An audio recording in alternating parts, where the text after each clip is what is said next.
नमस्कार, बहुत स्वागत है आप सभी का। मैं हूं आपके साथ चेतन पाठक। रुक करेंगे उत्तराखंड की खबरों का।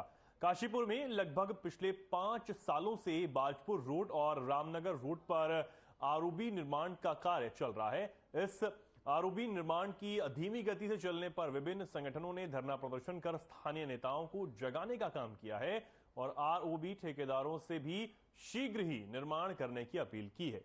रामनगर रोड पर आरओबी निर्माण का कार्य पहले वाले ठेकेदार से हटाकर वुडहिल कंपनी को दे दिया गया था। इन्होंने बहुत जल्द ही निर्माण कार्य करने का आश्वासन भी दिया था, लेकिन इनका काम भी पूरी तरीके से संतोषजनक नहीं रहा।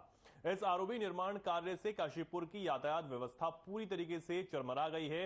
हर जगह जाम की स्थिति उत्पन्न हो रही है। नेता मौन धारण करे हुए बैठे हुए हैं।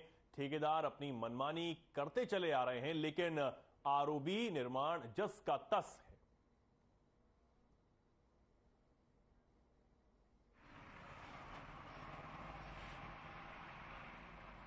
ये सच्चाई है। करीब 5 वर्ष हो गए हैं इस प्रक्रिया को, लेकिन 5 वर्षों में देखा जाए तो कोई भी काम पूरा नहीं हुआ। इतना निर्माण कुछ हो ही नहीं पाया। पब्लिक परेशान है। फाटक बंद हुआ था तो प्रॉब्लम है, लेकिन कहीं ना कहीं अब इसको क्या वजह है, ठेकेदार को पेमेंट नहीं मिल पा रहा है या सरकार की तरफ से कोई कमी है। इससे आम जनता को और सभी लोगों को बहुत असुविधा है। यातायात बाधित रहता है और इवन हमारे अस्पताल के सामने भी तमाम जाम लगा रहता है, जिससे मरीजों को आने में भी असुविधा होती है। तो आपका क्या अपील है इन ठेकेदारों से कि ये काम क्यों आधार पर नहीं रखा, इसे जल्दी से जल्द पूरा करें।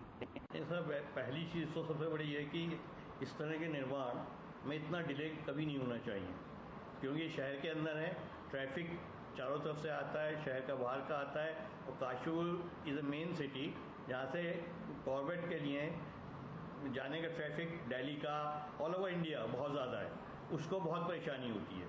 और इवन काशीपुर के पर्सनस को मतलब बाजपुर रोड से आने जाने के लिए इस टाइप की समस्याओं का सामना करना पड़ रहा है कि उसको कोई कह नहीं सकता।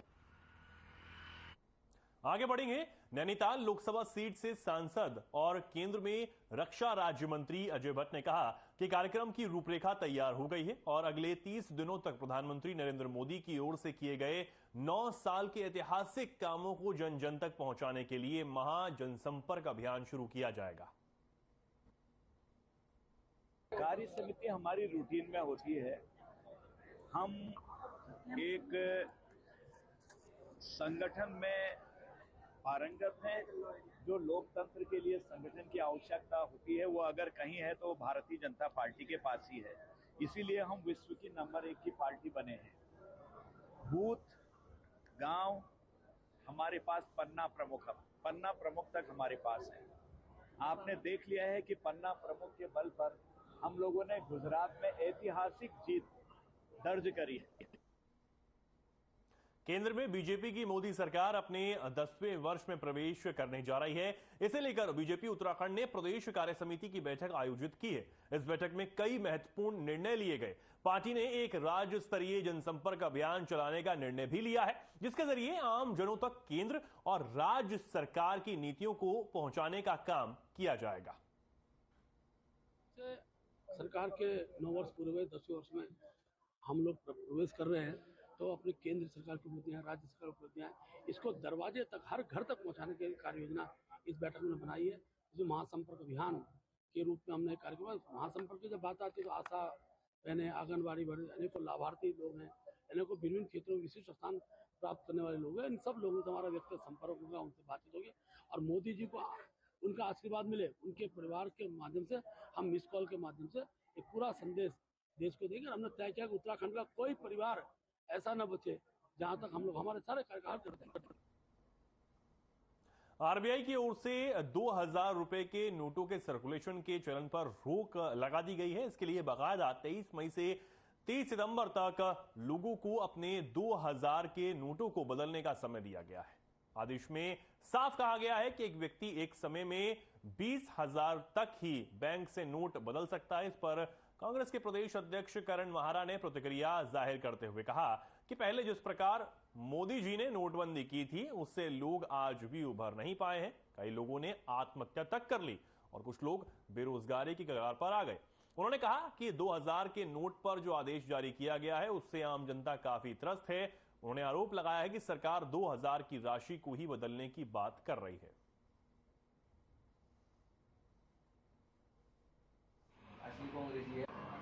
क्योंकि पिछली बार जो नोटबंदी हुई थी उससे लोगों का कारोबार खत्म हुआ और बड़े लोगों को कोई उसका असर नहीं पड़ा। असर पड़ा तो एक आम आदमी को, जो मिडिल क्लास फैमिलीज हैं, लोअर मिडिल क्लास फैमिलीज हैं, उनको बहुत बड़ा फर्क पड़ा।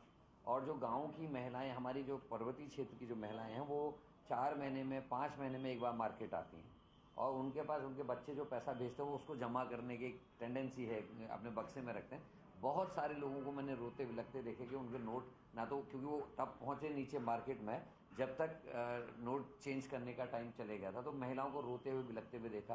कईयों को अपने बच्चों की शादी में दिक्कत आई।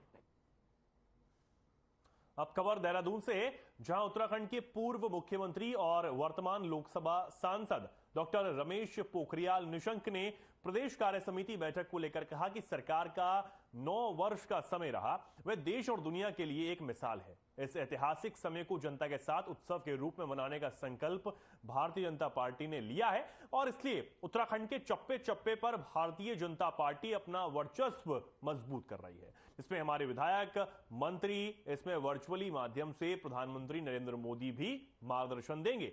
डॉक्टर रमेश पोखरियाल निशंक ने कहा कि हमारा फोकस अब पार्टी को और मजबूत करना है। पार्टी जिन बूथों पर कमजोर है वहां पर ज्यादा से ज्यादा जनसंपर्क अभियान को बढ़ाया जाएगा और कार्यकर्ताओं के साथ बैठक कर आगे की रणनीति को तय किया जाएगा।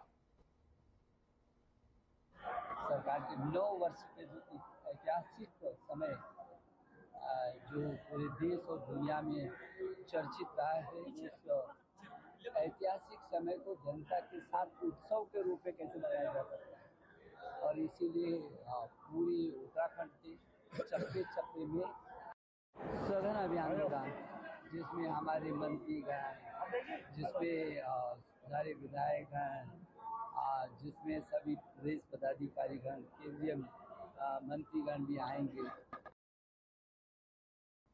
अब खबर देहरादून से है, जहां उत्तराखंड की प्रदेश सह प्रभारी रेखा वर्मा ने प्रदेश कार्य समिति बैठक को लेकर कहा कि केंद्र सरकार और राज्य सरकार 9 सालों से जो योजनाएं चला रही हैं उसको धरातल पर लेकर कैसे जाना है, ये पार्टी ने बैठक में तय किया है। रेखा वर्मा ने कहा कि जनता के बीच जाकर उनके हित में किस तरह से कार्य किए जाएं, भारतीय जनता पार्टी इस पर काम कर रही है और आगे भविष्य में जनता की बेहतरी के लिए क्या किया जा सकता है, इस पर भी विचार किया जा रहा है। साथ ही उन्होंने कहा कि ये कार्य समिति हर 6 महीने में होती है और हम इसकी हर 6 महीने के बाद समीक्षा भी करते हैं। जनता के बीच कैसे बेहतर समन्वय स्थापित कर सकते हैं और किस तरह से बूथ मजबूत हो, इन सब पर हर 6 महीने में विचार किया जाता है। रखते हुए हमने एक बैठक की है। मैं आपको बता दूं कि मेरी हमेशा ये कार्य समिति हर 6 महीने पे होती है और निरंतर हम इसको 3 या 6 महीने में करते हैं। बैठकें करके कार्य समिति करके निरंतर करते रहते हैं और जनता के बीच में कैसे हमारे कार्यकर्ता काम कर रहे हैं, बूथ कैसे हमारा मजबूत हो। अब खबर हरिद्वार से है, जहां नवनियुक्त जिलाधिकारी धीराज गब्रियाल ने चार्ज ले लिया है। बता दें कि जिला कलेक्ट्रेट पहुंचे धीराज गब्रियाल ने ट्रेजरी में बतौर जिलाधिकारी चार्ज संभाला है। इस दौरान जिले के सभी अधिकारियों और कलेक्ट्रेट कर्मचारियों ने नए जिलाधिकारी का जोरदार स्वागत किया। मीडिया से बातचीत करते हुए जिलाधिकारी ने अपनी प्राथमिकताएं गिनाते हुए कहा कि हरिद्वार करोड़ों हिंदुओं की आस्था का केंद्र है। उनका प्रयास रहेगा कि धर्मनगरी का स्वरूप बना रहे। साथ ही जिले के सभी विभागीय अधिकारियों के सहयोग से जिले भर में चल रही सभी विकास की योजनाओं को भी पूरा करने के लिए लगातार काम किया जाएगा।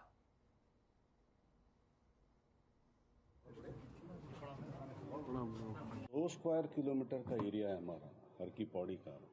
मेरा एक फोकस रहेगा इसमें कि वैसे भी भव्यता की आवश्यकता नहीं है, लेकिन एक पारंपरिक शैली में पूरे हर की पौड़ी एरिया को हम बढ़िया सा विकसित करें और एक भव्य रूप दें। तो यही कल हमने ज्वाइनिंग करने से पहले गंगा सभा के जितने भी पदाधिकारी थे उन लोगों से मेरी मीटिंग भी हुई, एक औपचारिक मुलाकात। हल्द्वानी शहर के ज्यादातर इलाकों में लो वोल्टेज और बिजली कटौती की समस्या लोगों के लिए परेशानी बनती चली जा रही है।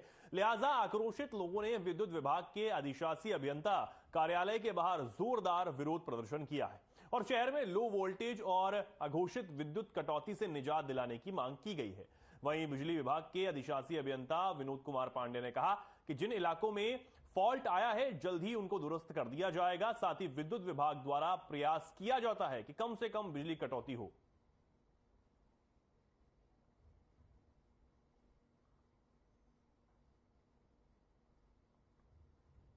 पंत फारम, राजपुरा, पूरे हल्द्वानी के आसपास के इलाकों की बात करें तो लगातार विद्युत कटौती, लो वोल्टेज से जनता का जीना मुश्किल हो गया है। लोगों को पीने के लिए पानी नहीं मिल पा रहा है। विद्युत विभाग अपनी समस्या बता रहा है, जल संस्थान अपनी समस्या बता रहा है। जनता परेशान है। जनता कहाँ जाए? सरकार के मंत्री और मुख्यमंत्री लगातार हवाई दौरे करने में लगे हैं। जनता पानी और बिजली के लिए भटक रही है। हम इतना परेशान है कि पानी पीने तक को नहीं मिल पा रहा है। मोटर फूक जा रही है, फ्रिज तक नहीं चल रहे हैं। फ्रिज में दूध वगैरह रख रहे हैं, वो भी फट जा रहे हैं। बहुत परेशान है। रातों को नींद नहीं आ रही, बच्चे स्कूल नहीं जा पा रहे हैं। जनप्रतिनिधिगण आए थे हमारे पास और उनके द्वारा लो वोल्टेज की शिकायत पंत कॉलोनी में की गई है और उसके क्रम में आदेशित कर दिया गया है एस्टिमेशन के लिए। और एस्टिमेशन बना के यदि वोल्टेज की समस्या किसी भी स्तर पर हुई तो उसको निदान करते हुए इनको अवगत भी कराया जाएगा और समयबद्ध तरीके से इसका निदान किया जाएगा। इनके द्वारा वहाँ पे आरोप लगाया गया कि विभागीय कर्मचारी द्वारा इस कार्य एवज में 4 से 5 लाख रुपए की मांग की गई। लोग आए थे, उस क्रम में प्रार्थना पत्र, इनका शिकायत पत्र लेकर के कार्रवाई की जाएगी, जांच कराई जाएगी और अगर कोई दोषी पाया जाएगा तो नियमानुसार उसके विरुद्ध कार्रवाई भी की जाएगी। हल्द्वानी में प्रशिक्षण और सेवा योजन निदेशालय में निदेशक हरवीर सिंह ने सेवा योजन विभाग से जुड़े तमाम अधिकारियों के साथ बैठक की है। मीडिया से बातचीत करते हुए उन्होंने बताया है कि मुख्यमंत्री द्वारा यह स्पष्ट निर्देश हैं कि प्रशिक्षण और सेवा योजन निदेशालय में जो भी बच्चों को पंजीकरण से लेकर उनके रोजगार मिलने तक के सारे रिकॉर्ड रखना बेहद जरूरी है। देहरादून में जल्द ही एक रोजगार मेला आयोजित होने वाला है जिसमें केंद्र सरकार के मंत्री, राज्य के मुख्यमंत्री और राज्य के विभागीय मंत्री मौजूद रहेंगे। इसमें बड़ी संख्या में छात्रों को रोजगार से संबंधित नियुक्ति पत्र दिया जाएगा। ऐसे में छात्रों के पंजीकरण और उनको किन जगहों पर रोजगार दिया गया है उसकी सारी जानकारी विभाग के पास हो, इसे लेकर अधिकारियों को निर्देशित किया गया है।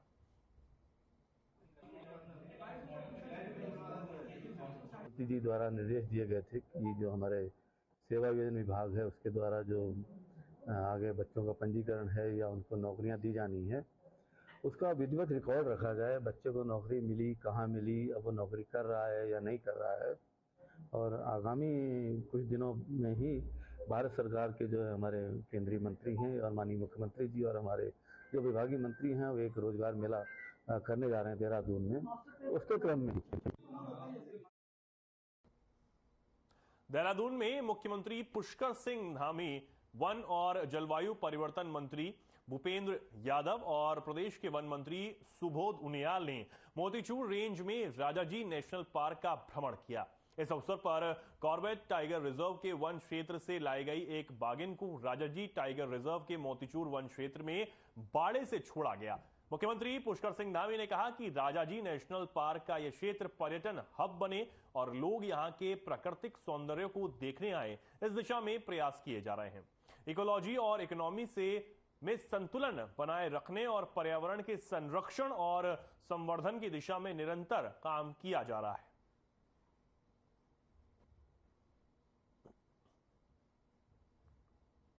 बैंक की ओर से एक बार फिर मिनी नोटबंदी करी गई है। 2000 का नोट फिर बंद कर दिया गया। कई तरह की प्रतिक्रिया इस पर सामने आ रही है। देखिए, हमारे देश के प्रधानमंत्री आदरणीय मोदी जी ने जब वो प्रधानमंत्री देश के बने थे उसी समय से कहा था कि काले धन पर वो अंतिम समय तक अंतिम प्रहार करेंगे जब तक कि ये पूरा काला धन समाप्त न हो जाए। देश की अर्थव्यवस्था को सुधारने के लिए, देश की अर्थव्यवस्था को बढ़ाने के लिए उन्होंने जो ये प्रयास प्रारंभ किए हैं उसी कड़ी में ये भी काम हुआ है। 2000 का जो नोट है, लेकिन इसमें किसी को पैनिक होने की आवश्यकता नहीं है। 23 मई से लेकर 30 सितंबर तक ये नोट बदले जा सकेंगे और प्रत्येक दिन 20,000 रुपये बदले जा सकेंगे। तो कोई बहुत दिक्कत वाली बात नहीं है और एक प्रक्रिया के तहत ये काम हुआ है। मैं आदरणीय प्रधानमंत्री जी का अभिनंदन करना चाहता हूँ कि उनके नेतृत्व में आज भारत की अर्थव्यवस्था इन्हीं सब कारणों से, जीएसटी लागू होने के कारण से, नोटबंदी होने के कारण से, देश के अंदर तमाम जो आर्थिक और भौतिक रूप से जो विकास की प्रक्रिया आगे बढ़ी है, सुधार आगे बढ़े हैं, आज हमारा देश विश्व की 5वीं अर्थव्यवस्था बन गया है, जो अपने आप में एक हमारे सबके लिए बड़ा गौरव का विषय है। ये राजनीतिक 2000 रुपए के नोटों को चलन से वापस लेने की घोषणा का मुख्यमंत्री पुष्कर सिंह धामी ने स्वागत किया है। उन्होंने कहा कि प्रधानमंत्री नरेंद्र मोदी के नेतृत्व में चलने वाली केंद्र सरकार द्वारा पहले लिए गए नोटबंदी के फैसले का असर लगातार दिखाई दे रहा है। कठिन परिस्थितियों में भी देश की अर्थव्यवस्था में बढ़ोतरी हो रही है। मुख्यमंत्री धामी ने कहा कि पहले हम 11वें नंबर की अर्थव्यवस्था होते थे, आज हम 5 नंबर की अर्थव्यवस्था हैं। उन्होंने पड़ोसी मुल्क का उदाहरण देते हुए कहा कि वहां पर किस तरह से भुखमरी और लाचारी देखी जा रही है। मुख्यमंत्री धामी ने प्रधानमंत्री नरेंद्र मोदी के ऐतिहासिक फैसले की जमकर तारीफ की और उनका आभार भी जताया है। आदरणीय प्रधानमंत्री मोदी जी के प्रधानमंत्री बनने के बाद समय समय पर ऐतिहासिक निर्णय लिए गए हैं। पहले भी जो नोटबंदी हुई थी उसका परिणाम लगातार हम सबको देखने को मिल रहा है कि भारत की अर्थव्यवस्था बहुत सारे कठिन समय में भी अर्थव्यवस्था में प्रगति रुकी नहीं। जहां हम 11वें नंबर की अर्थव्यवस्था होते थे, 5वें नंबर की अर्थव्यवस्था हो गए। वहीं हम देख रहे हैं कि हमारे पड़ोसी देश जो काला बाजारी और तमाम प्रकार से भारत के लचर व्यवस्था के कारण से काला धन और तमाम प्रकार की जो तस्करियां ये सब होते थे, उसके परिणाम अब देखने को मिल रहे हैं कि भारत लगातार आगे बढ़ रहा है। और हमारे पड़ोसी देश पाकिस्तान का हाल देख लीजिए, किस प्रकार से भुखमरी हो रही है, किस प्रकार से वहाँ पर बेरोजगारी बेगारी बढ़ी है। ये हमारे सामने उसका परिणाम है।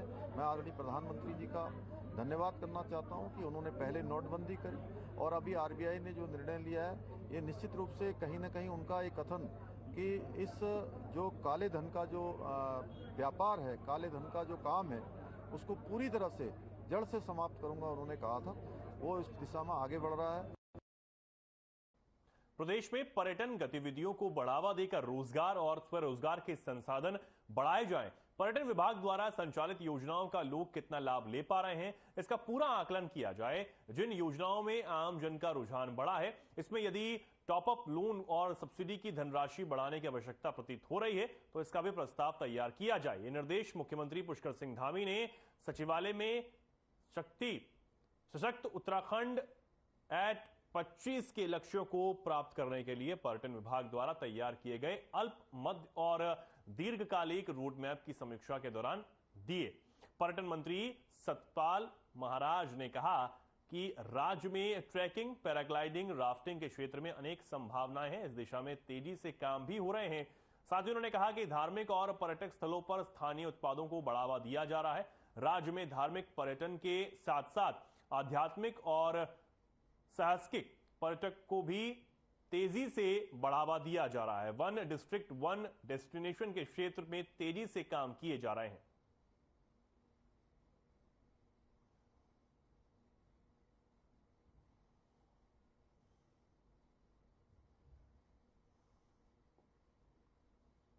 उत्तराखंड के मुख्यमंत्री पुष्कर सिंह धामी ने पीएम मोदी का आभार प्रकट करते हुए कहा कि प्रधानमंत्री नरेंद्र मोदी समय समय पर राज्य को सौगात देते रहते हैं, जिसमें उन्होंने अब राज्य को वंदे भारत ट्रेन की सौगात दी है। मुख्यमंत्री ने कहा कि इस समय यह सौगात राज्य के लिए बहुत उपयोगी है, क्योंकि इस समय राज्य की सुप्रसिद्ध चारधाम यात्रा चल रही है, जिसमें पर्यटकों और श्रद्धालुओं को राज्य में आने के लिए अब और आसानी मिलेगी। बहुत धन्यवाद करना चाहता हूं कि हमको जो है वंदे मातरम जो एक्सप्रेस है उसकी सौगात मिली है। उसके मिलने से कहीं ना कहीं जो आने जाने वाले, दिल्ली तक यात्रा करने वाले लोग हैं, उन सभी को बहुत बड़ा लाभ होने वाला है। हमारे यहाँ पर यात्रा भी चल रही है, यहाँ पर पर्यटक सीजन भी चल रहा है, उस सीजन में भी और जो 12 महीने का जो काम है, उस 12 महीने के काम में आने जाने वाले लोगों को एक बड़ी राहत मिलेगी। सबका मैं इसके लिए प्रधानमंत्री जी का धन्यवाद करता हूँ। भारतीय रिजर्व बैंक ने 2000 रुपए के नोटों को वापस देने की घोषणा की। हालांकि इस मूल्य के नोट बैंकों में जाकर 30 सितंबर तक जमा या बदले जा सकेंगे। आरबीआई ने बयान जारी कर कहा कि अभी चलन में मौजूद 2000 रुपए के नोट 30 सितंबर तक वैध मुद्रा बने रहेंगे। इसके साथ ही आरबीआई ने बैंकों से 2000 रुपए के नोट देने पर तत्काल प्रभाव से रोक लगाने को कहा है। बैंकों में जाकर 23 मई से 2000 रुपए के नोट बदले और जमा किए जा सकेंगे। केंद्रीय राज्य मंत्री अजय भट्ट ने कहा कि 2000 के नोट बंदी भी केंद्र सरकार का बेहतर कदम है। जिन काला धन रखने वालों ने 2000 रुपए के नोट काले धन के रूप में अपने पास जमा कर रखे थे, अब शायद उनकी खैर नहीं। जमाखोरी और भ्रष्टाचार पर लगाम लगेगी। केंद्र सरकार का एक बेहतरीन ये कदम है। ऐसे साहसिक निर्णय की जितनी प्रशंसा की जाए उतनी कम होगी।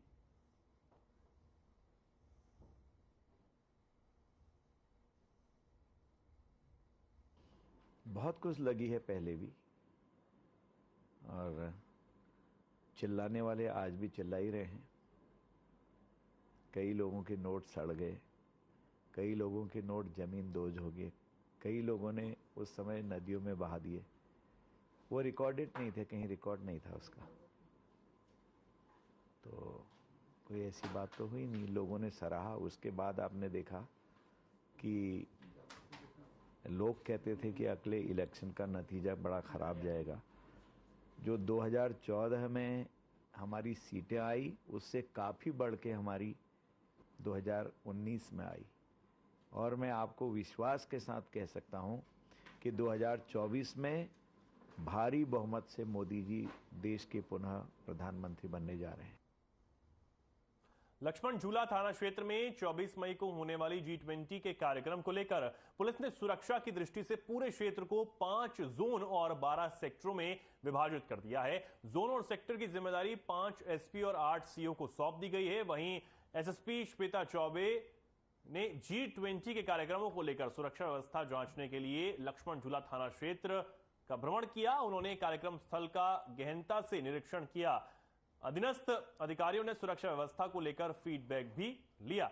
एसएसपी ने बताया कि सुरक्षा में किसी भी प्रकार की चूक ना हो, इसके लिए 23 मई को कार्यक्रम स्थल के पास पुलिस सुरक्षा व्यवस्था की रिहर्सल करेगी। 24 मई को कार्यक्रम के दिन दोपहर 1 बजे से रात 10:30 बजे तक पूरा क्षेत्र 0 जोन रहेगा।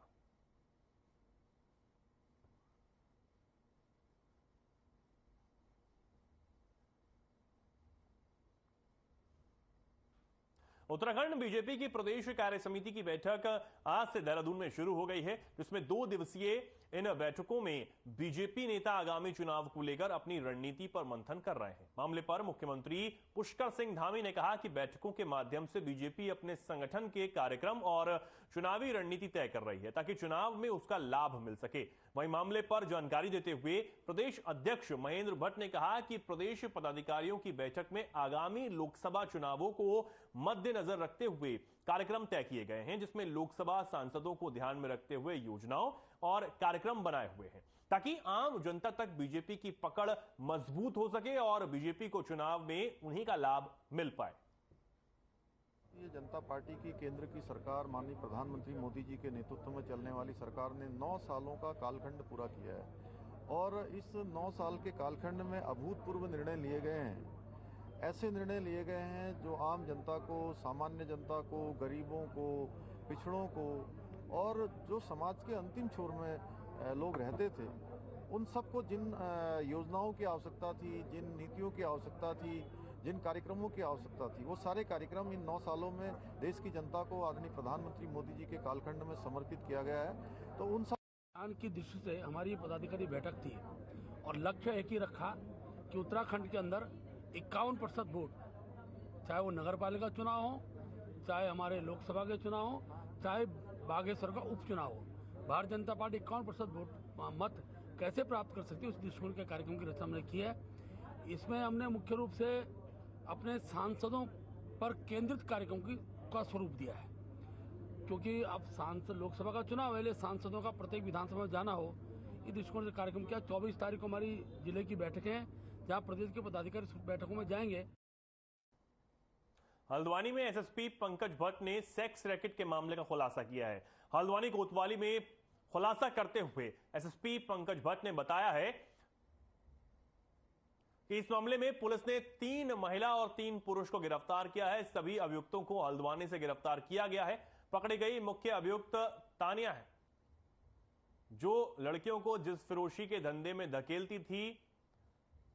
अधिकतर नाबालिग बच्चियों को जिस फिरोशी के धंधे में डालकर पैसा कमाती थी। ये मूल रूप से पश्चिम बंगाल की रहने वाली बताई जा रही है। इसके साथ के कुछ अन्य साथी भी पश्चिम बंगाल के हैं। फिलहाल पुलिस ने सभी 6 अभियुक्तों के खिलाफ संबंधित धाराओं में मुकदमा दर्ज कर लिया है और सभी को न्यायालय में पेश किया जा रहा है।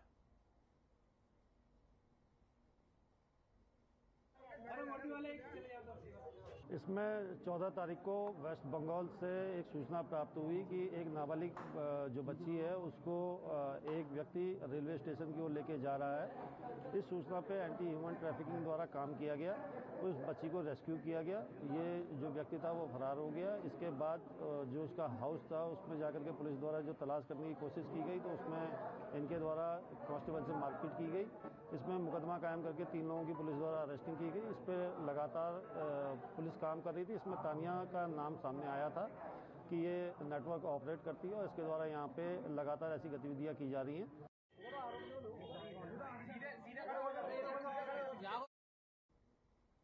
फिलहाल के लिए खबरों में इतना ही। नमस्कार।